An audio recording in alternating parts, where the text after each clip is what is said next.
Great morning, y'all. Great morning, great morning, great morning, great people. How are y'all doing this morning? I hope you're having a fantastic Monday. Okay, today is Monday. I think it's December the 12th. It's about 5:38 in the morning, and we finna do a little Bible clarity. I hope y'all had a fantastic weekend. We are in Genesis, y'all. We are in Genesis chapter 8. We're on Genesis chapter 8 this morning.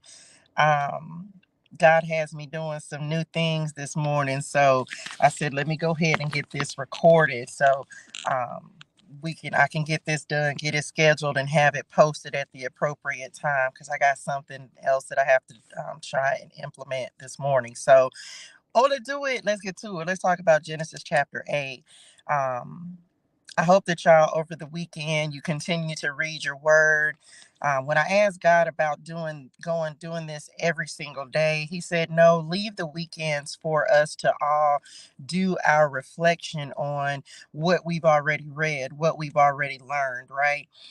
He wants to leave time for us to really process and think about, and even receive your own revelation for the things that you've already learned. So I'll be doing these, of course, Monday through Friday, and posting them. I believe they're going to be posted at 8 a.m. Um, and then go from there. Okay. Oh, let's do it. Let's get to it. So we are on Genesis chapter 8 this morning, y'all. We're talking about the flood recedes. The flood recedes. Of course, in chapter 7, the flood covered the earth. Noah and his family and all two of every kind of animal were inside the ark. And God sent the rain upon the earth, and it was flooded for 40 days and 40 nights. Okay. So Genesis chapter 8, the flood recedes. But God remembered Noah and all the wild animals and livestock with him in the boat. He sent a wind to blow across the earth, and the flood waters began to recede. The underground waters stopped flowing, and the torrential rains from the sky were stopped. So, y'all, this is literally water coming from above and below. Okay, ain't that crazy? So it was like he just made earth like he does, made water bubble up from everywhere, and then he also sent rain upon the ground. Nothing was left behind. So the flood waters gradually receded from the earth. After 150 days, exactly 5 months from the time the flood began, the boat came to rest on the mountain of Ararat. 2.5 months later, as the waters continued to go down, other mountain peaks became visible. After another 40 days, Noah opened the window he had made in the boat and released a raven. The bird flew back and forth until the flood waters on the earth had dried up. He also released a dove to see if the water had receded and it could find dry ground. Hmm.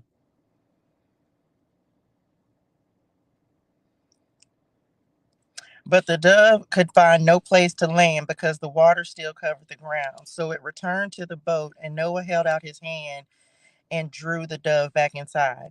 After waiting another 7 days, Noah released the dove again. This time, the dove returned to him in the evening with a fresh olive leaf in its beak. Then Noah knew that the floodwaters were almost gone. He waited another 7 days and then released the dove again. This time, it did not come back. Mm. Noah was now 601 years old.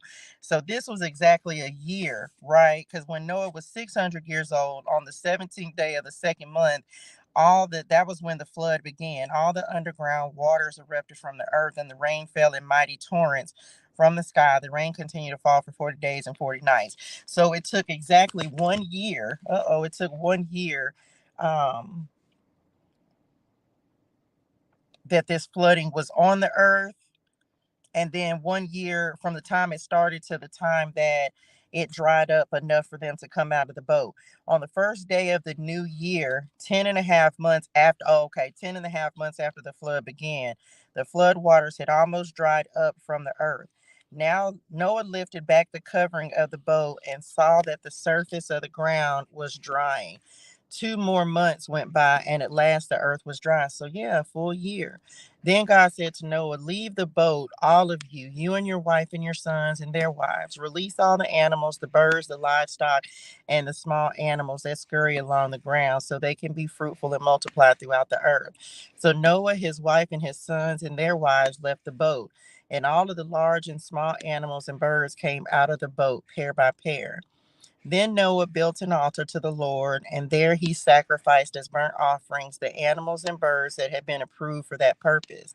And the Lord was pleased with the aroma of the sacrifice and said to himself, I will never again curse the ground because of the human race, even though everything they think or imagine is bent toward evil from childhood. I will never again destroy all living things. As long as the earth remains, there will be planting and harvest, cold and heat, summer and winter, night and day. First thing I just heard in my spirituals, y'all. See, Potter gotta be knowing, because look now, even though Noah was righteous, right? He knew his he knew he already knew that his family wasn't, his sons weren't, or like, because he had three sons, right? Shem, Ham, and Japheth. He already knew he was going to go through the same cycle just like he had already been through.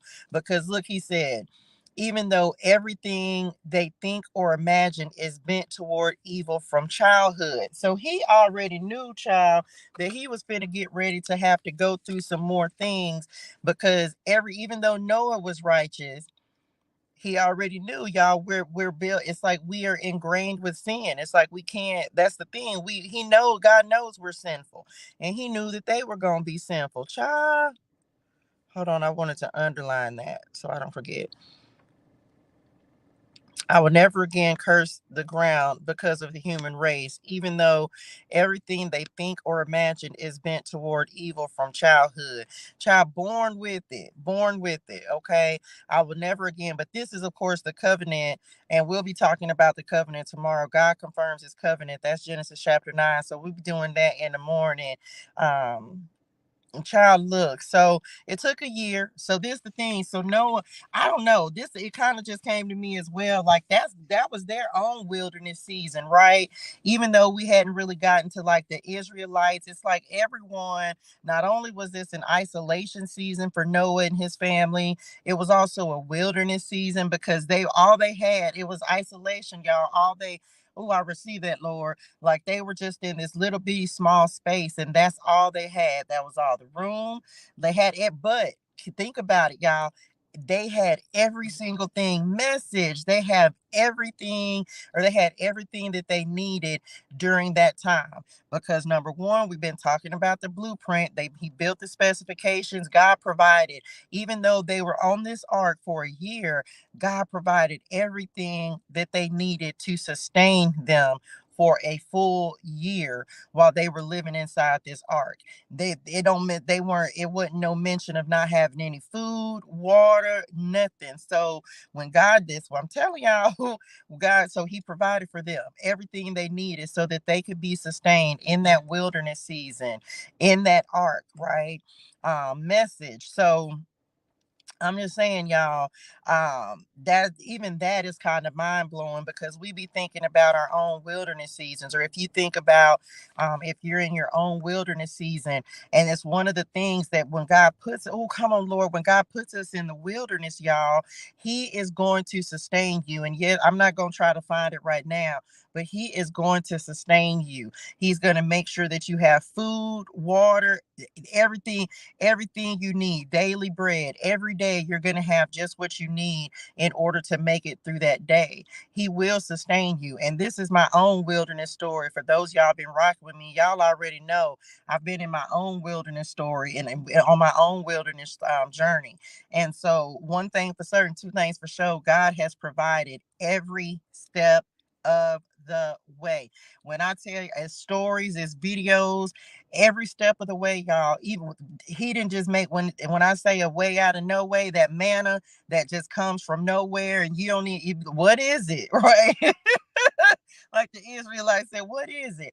You don't know where it comes from. He just sends provision. He'll send resources. He will send exactly what you need in order to make it, just like he provided for Noah and his family on the ark. So that's the revelation that I just got from that. That's what I feel like just got deposited into my spirituals. It was a year, and was it, I'm sure that it wasn't easy for Noah and his family living there, having to be confined to that small space. They was probably getting on each other's nervous system, right? but they made it, and God provided, and he made sure that they had exactly what they need in order to get through that season of their lives. Okay, so just know that's what I'm taking away from this, y'all, is like God will provide. He will provide in whatever you're in every wilderness season. He will provide. Okay. um and also, God knows your heart. You can't hide it from him because he already knows you. He made you. He created you.